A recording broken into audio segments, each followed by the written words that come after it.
వసుదేవసుతం దేవం కంసచాణూరమర్దనం దేవకీ పరమానందం కృష్ణం వందే జగద్గురుం. శ్రీ రాధాకృష్ణాభ్యాం నమ.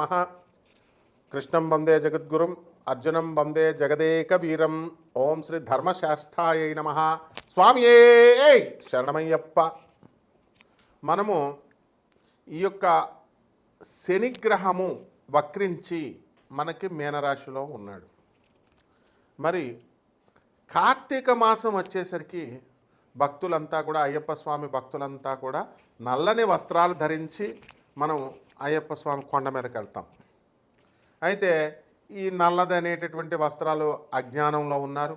ఆ అజ్ఞానాన్ని పోగొట్టుకోవడం కోసం మనం అయ్యప్ప కొండకి వెళుతున్నాం, నల్లని వస్త్రాలు ధరిస్తున్నాం, జ్ఞానం ఇస్తాడు అని పండితులు చెప్తూ ఉంటారు. ఇదంతా పక్కన పడేసేయండి. ఇప్పుడు జ్ఞానం ఎవరికి అవసరం లేదు. ఇప్పుడు అందరికి కావాల్సింది ఏంటండి? డబ్బు, భౌతిక లోకంలో ఉన్నటువంటి సమస్యల పరిష్కారం అవ్వాలి. ఇది అయ్యప్ప స్వామి చేయగలడా? ఇది శనీశ్వరుడు చేయగలడా? ఇది ప్రశ్న, డైరెక్ట్ ప్రశ్న. నీకేంటి నాకేంటి, అది ఆ టైప్ అన్నమాట. అయితే ఖచ్చితంగా చేయగలుగుతాడు. ఈ డబ్బులు ఒక్కొక్కళ్ళు అవలేలగా సంపాదించేస్తారు. ఎందుకని? వాళ్ళకి ధనకారకుడు స్ట్రాంగ్గా ఉండడము, లేకపోతే ధనాధిపతి మనకి అక్కడ శుభగ్రహాలు ఉండడము, ధనానికి సంబంధించినటువంటి స్థానాన్ని పాపగ్రహాలు చూడకుండా ఉండడం, ఇలాంటివన్నీ ఉండడం వల్ల వాళ్ళకి ఈజీ ఎర్నింగ్, ఈజీ మనీ వస్తుంది. కానీ చాలామంది చూడండి, మేము ధర్మంగా ఉన్నామండి, చాలా కష్టపడుతున్నాం మేము వృత్తిలో, అయినా సరే ఈజీ మనీ రావడం లేదు, చాలా ఆ జీతం 10,000 సరిగ్గా రావట్లేదు, మేము కృషి చేస్తున్నామండి కానీ ఫలితం ఉండట్లేదని అనేటటువంటి బాధపడేటటువంటి వాళ్ళు చాలామంది ఉన్నారు. అయితే దీనికి కారణం ఏంటంటే మన గ్రహ సంపుటేనండి. ఈ గ్రహ సంపుటి ఉంటే ఇంక ఇంతేనండి గురుగారు జీవితాంతం ఇంతేనా అంటే ఇంతే, మరి తప్పదు. కానీ under special discretion power of lord Saturn and under the special discretion powers of lord Ayyappa, your evil effects can be nullified. అంటే అయ్యప్ప స్వామి తలుచుకున్నా లేదా శనీశ్వరుడు తలుచుకున్నా మనకున్నటువంటి ధనం రావడానికి అవరోధమైనటువంటి గ్రహాలు ఏవైతే ఉన్నాయో వాటిలన్నింటినీ ప్యాసిఫై చేసి ఆ మ్యాలిఫిక్స్ని, ఆ చెడ్డగ్రహాలన్నీ తీసేసి ఏ ఏ గ్రహా అరిష్టస్థానగతా తేషాం గ్రహాణం శుభ ఏకాదశ స్థాన ఫలాభ్యాప్త్యర్థం. ఏ గ్రహాలైతే చెడ్డ స్థానాల్లో ఉన్నాయో ఆ గ్రహాలన్నింటినీ కూడా శుభస్థానాల్లోకి మనం రప్పించగలుగుతాము అని చెప్పేసి ఈ శాస్త్ర వచనం అన్నమాట. కాబట్టి ఆ రకంగా అయ్యప్ప స్వామి 41 రోజులు మనం ఎవరైతే దీక్షగా చేస్తామో, మండల దీక్షతో అయ్యప్ప స్వామి వారి యొక్క ఆరాధన, ఖచ్చితంగా వాళ్ళ యొక్క సమస్యలన్నీ కూడా తీరుపుతాయండి. అయితే ఏమండి, మరి మేము చాలా 18 సంవత్సరాల నుంచి అయ్యప్ప స్వామి దీక్ష చేస్తున్నామండి అని ఒకళ్ళు, 40 సంవత్సరాల నుంచి అయ్యప్ప స్వామి దీక్ష చేస్తున్నామండి అని మరొకళ్ళు, కానీ మా సమస్యలు తీరలేదండి అని నోటితో అంటారు తప్ప, అంటే వాళ్ళ ఉద్దేశంలో మనం ఒక రిలయన్స్ అంబానీలాగా అవ్వలేదు, లేకపోతే ఒక అపోలో హాస్పిటల్ లాగా అవ్వలేదు అని అలా కంపేర్ చేసుకుంటారు. అలా కాదు. 40 సంవత్సరాల క్రితం మీ ఆర్థిక పరిస్థితి ఏమిటి, 18 సంవత్సరాల క్రితం మీ ఆర్థిక పరిస్థితి ఏమిటి, ఈ అయ్యప్ప మాలలు వేసిన తర్వాత ప్రపోర్షనేట్గా మీరందరికీ కష్టాలు తీరిపోయినాయా లేదా అనేది అనాలిసిస్ చేసుకోవాలి. This is practical approach. ఈ ప్రాక్టికల్ అప్రోచ్ని ఇచ్చేదే శనీశ్వరుడు అనమాట. అందువలన శనీశ్వర స్వాముల వారు ఏంటంటే అటానమస్ ప్లానెట్ అని చాలాసార్లు చెప్పాను నేను. స్వతంత్ర నిర్ణయాలు తీసుకుంటాడు. ఆయన ఒకానొక సందర్భంలో ఆయన అహంకరించినప్పుడు, శ్రీ బ్రహ్మ విష్ణు మహేశ్వరుని ఎదిరించినప్పుడు శ్రీమన్నారాయణమూర్తి శ్రీకృష్ణ పరమాత్మల వారు ఆయన అహంకారాన్ని భగ్నం చేస్తాడు. విష్ణుమూర్తి ఆయన కాలు ఎరగొట్టేస్తాడు. ఆ తర్వాత ఆయన పశ్చాత్తాపంతో శనీశ్వరుడు మరి తపస్సు చేసుకొని నవగ్రహాలలోకెల్లా గొప్ప స్థానాన్ని సంపాదించాడు. తన తండ్రి అయినటువంటి సూర్యుడి కంటే కూడా ఉచ్చస్థితిలో ఉండే విధంగా, ఆ గ్రహం ఎత్తులో ఉండే విధంగా ఆయన తన వ్యక్తిత్వ నిర్మాణాన్ని చేసుకున్నాడు. ఆ విధంగా మనందరం కూడా ఇది ఎప్పుడు సాధ్యమవుతుందండి అంటే శని మీనరాశిలో ఉన్నప్పుడు మాత్రమే సాధ్యమవుతుంది. 12 సంవత్సరాలు కాదండి, ఇలా రావాలి అంటే 30 సంవత్సరాలు పడుతుంది ఒక చక్రం రావడానికి. మళ్ళీ 30 సంవత్సరాల దాకా రాదు, 60 సంవత్సరాల వయసు వస్తుంది, ముసలోడైపోతాం.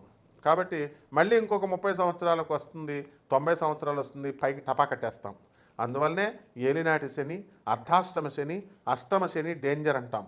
మొదటిసారి వచ్చేటటువంటి ఏలినాటి శని ప్రభావం వలన మనకి ఏమవుతుందండి, చక్కగా పొంగులాంటి శని అన్నారు, పైకి వచ్చేస్తాం మనం. ఏమండి, తర్వాత మంగు శని, తంగు శని, పొంగు శని అని అంటాం. మొదటిసారి మన చిన్నతనంలో వచ్చేస్తుంది, దాన్ని ఏంటంటే మంగు శని అంటాం. మంగు శని అంటే ఏంటండి, పడుకుని ఉంటుంది, అంటే స్లోగా వస్తుంది. రెండోసారి ఎవ్వరికైనా సరే ఏలినాటి శని, పొంగు శని అంటే మంచి యవ్వనంలో ఉంటాడు, మదమెక్కిపోయినటువంటి వాళ్ళు కూడా ఉంటారు, యవ్వనంలో కామంతో ఉన్నటువంటి వాళ్ళు ఉంటారు. అటువంటి వాళ్ళందరికీ కూడా పెళ్ళిళ్ళు అవుతాయి, కోరికలు తీరతాయి, బిల్డింగ్లు కడతారు, సంపాదన పెరుగుతుంది. అండ్ ఉచ్చనీచాలు తెలియకుండా, అంటే డబ్బు వచ్చినప్పుడు మనకి మదం ఎక్కుతుంది. మదం ఎక్కినప్పుడు మనకి పేదవాళ్ళు కనబడరు, వికలాంగులు కనబడరు, తర్వాత వీళ్ళు కనబడరు, ఎవరు సాధువులు కనబడరు. ఎంతసేపు 4 బిల్డింగ్లు కట్టాలా, 6 బిల్డింగ్లు కట్టాలా, ప్రేమ వ్యవహారాల్లో సఫలం అవ్వాలా, లవర్ అడిగితే బంగారాలు కొనాలా, లేకపోతే పిజ్జాలు బర్గర్లు రెస్టారెంట్స్కి తిప్పాలా, ఈ టైపులో ఉంటారు తప్ప ఆ పొంగు శని వచ్చినప్పుడు, శనీశ్వరుడు మనకిచ్చినప్పుడు ధర్మంగా మనం ఉందాము, కలి యొక్క కబ్జాలోకి వెళ్ళకూడదు. You should not go into the clutches of Saturn, clutches of Kalipurusha. అంతేగాని కృష్ణుడి పార్టీలో ఉండాలా అని ఎవ్వరూ అనుకోరు, ధర్మం వైపు ఉండాలని. అలాగే 3వ శని వచ్చేసరికి తంగు శని, అంటే ఏం చేస్తుందంటే పడుకోబెట్టేస్తుంది, చంపేస్తుంది మనల్ని. అందువల్ల తంగు, మంగు, పొంగు 3 ఉంటాయి. అలాగే అర్ధాష్టమ అష్టమ శనుల్లో మనకి లైఫ్కి డిసిప్లిన్ నేర్పిస్తుంది, కష్టాలను ఇస్తుంది. ఆ కష్టాలను ఇచ్చినప్పుడు మళ్ళీ 2వసారి 3వసారి మనం ప్రయత్నించాలనేటటువంటి దాన్ని నేర్పిస్తుంది. కాబట్టి ఈ యొక్క అయ్యప్ప స్వామి దీక్షల్లో ఎవరైతే 41 రోజులు మన కఠిన నియమాలతో ఉన్నప్పుడు సాధన చేసినప్పుడు తప్పకుండా వాళ్ళ ఆత్మవిశ్వాసం బాగుంటే వాళ్ళ కోరికలన్నీ కూడా తీరిపోతాయండి, అయ్యప్ప స్వామి తీర్చేస్తాడు. మీరు ఎందుకు చేస్తున్నారండి 41 రోజులు అసలు దీక్ష? సప్తాహ దీక్షతో పరీక్షిత్ మహారాజు శాపం వచ్చింది ఆయనకి. 7 రోజుల్లో ఆ సర్పరాజు అయినటువంటి తక్షకుడే నిన్నొచ్చి కాటు వేస్తాడని ఒక ఋషి కుమారుడు శాపం పెట్టిన తర్వాత అతను 47 రోజుల్లో మోక్షం వస్తుందా, అసలు జీవిత పరమార్థం తీరుతుందా అని చెప్పి జనమేజయుడిని, శుకుడిని, వ్యాస మహర్షిని అందరినీ పిలిచినప్పుడు శుకబ్రహ్మ వచ్చి భాగవత సప్తాహం చేసినప్పుడు సప్తాహ దీక్షతో అతనికి మోక్షం వచ్చింది. అప్పుడు కూడా పరీక్షిత్ మహారాజు ఏమడుగుతాడంటే 7 రోజులు చేయాల్సిందేనా అండి, లేదా ఒక్క రోజులో ఎప్పుడైనా 7 రోజుల్లో మనకి మోక్షం వచ్చినటువంటి ఉదంతాలు చరిత్రలో ఉన్నాయా అని అడిగితే, పిచ్చోడా, ఒక్క క్షణంలో కూడా ఉందిరా భాగవతంలో, కృష్ణ అనేటువంటి నామాన్ని జపించితే ఒక్క నిమిషంలోనే మరుక్షణంలో కూడా మోక్షం పొందినటువంటి ఉదంతాలు ఉన్నాయి అని చెప్పేసి శుకబ్రహ్మల వారు భాగవత ప్రామాణికంగా తీసుకొని చూపించారు. కాబట్టి ఇంత అథారిటేటివ్గా చూపించారు, ఎంత అథెంటిక్గా చూపించారు. కాబట్టి మనము అయ్యప్ప స్వామి ధర్మశాస్త్ర, అంటే ధర్మాన్ని శాసిస్తాడు ఆయన. అందువలన ధర్మం వైపు నడుచుకున్నటువంటి వాళ్ళకి ఖచ్చితంగా ఆయన కోరికలు తీరుస్తాడు. శనీశ్వరుడు కూడా న్యాయ దేవత, ధర్మ దేవత. అందువలన వీళ్ళిద్దరికీ కూడా చాలా పోలికలు ఉంటాయన్నమాట. అందువలన మహిషము ఆయన ఏం చేశాడు, మనకి మహిషాసురుడిని చంపాడు. మహిషిని, ఆయన భార్య అయినటువంటి మహిషి అజ్ఞానాంధకారంలో ఉంటే ఏం చేస్తామండి మనం, ఎవరు చెప్పింది వినం. దొన్నపోత అవతారం అంటే ఏంటండి? దొన్నపోత అవతారం అంటే వాళ్ళు మూర్ఖత్వం వచ్చేస్తుంది. మానవుడు మృగంగా మారి ఎవరి తల్లిదండ్రులు చెప్పిన మాట వినకుండా, తల్లిదండ్రులకు తిండి పెట్టకుండా, చిన్నప్పుడు తల్లిదండ్రులు పాఠాలు బాగా చదువుకోరా అంటే స్కూల్కి వెళ్లకుండా, చదువుకోకుండా ఎదిరిస్తాడు.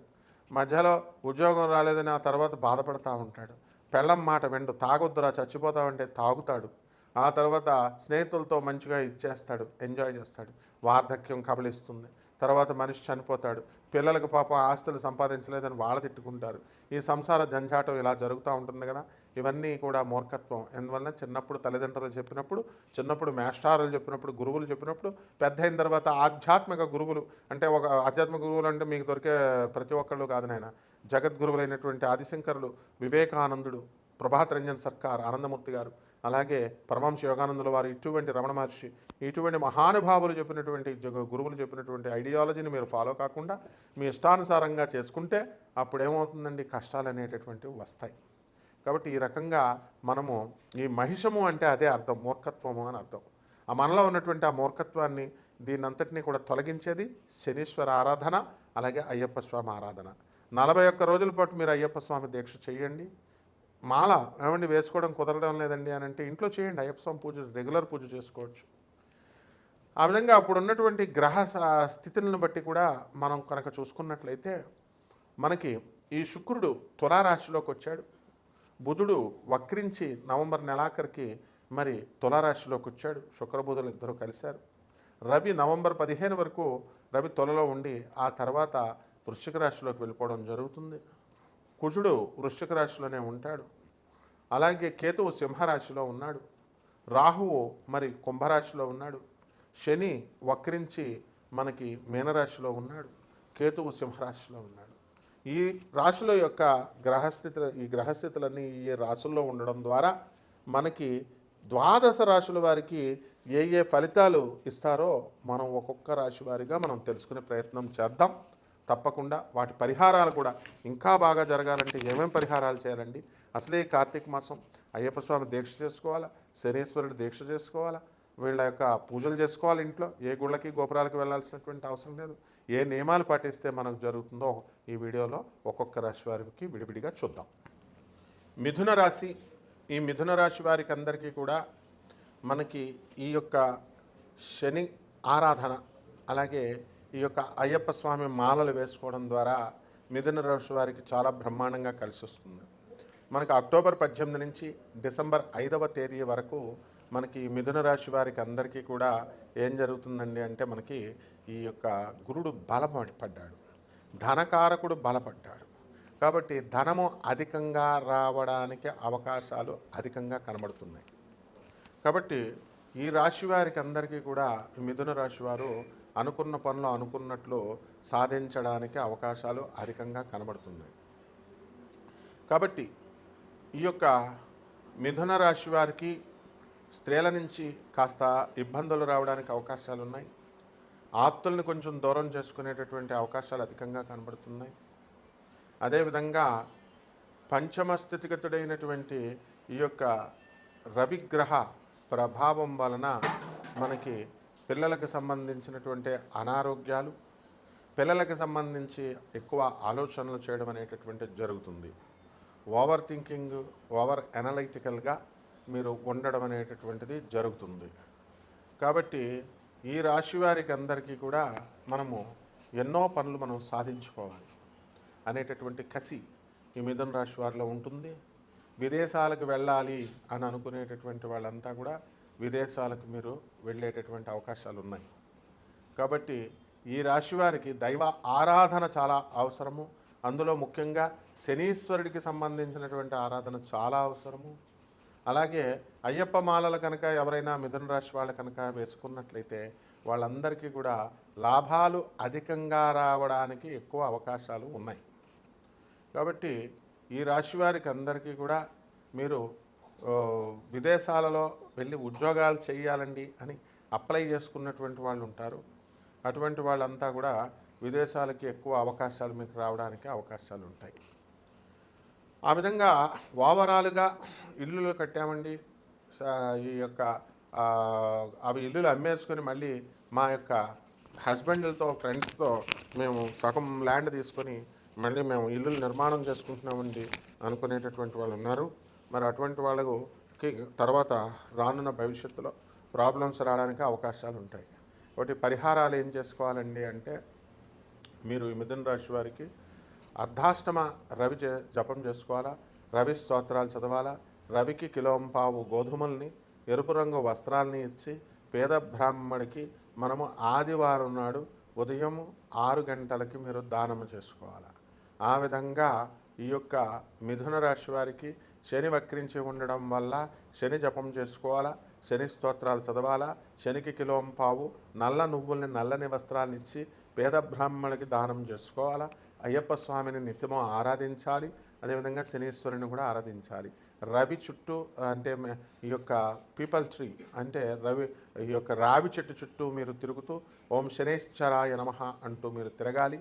అలాగే ఓం దత్తాత్రేయాయ నమః అంటూ మేడు చెట్టు చుట్టూ గురువారం నాడు ప్రదక్షిణాలు చేయాలి, గురు జపం చేసుకోవాలి. ఈ విధంగా చేసుకోండి, బ్రహ్మాండంగా ఉంటుంది. శుభమస్తు.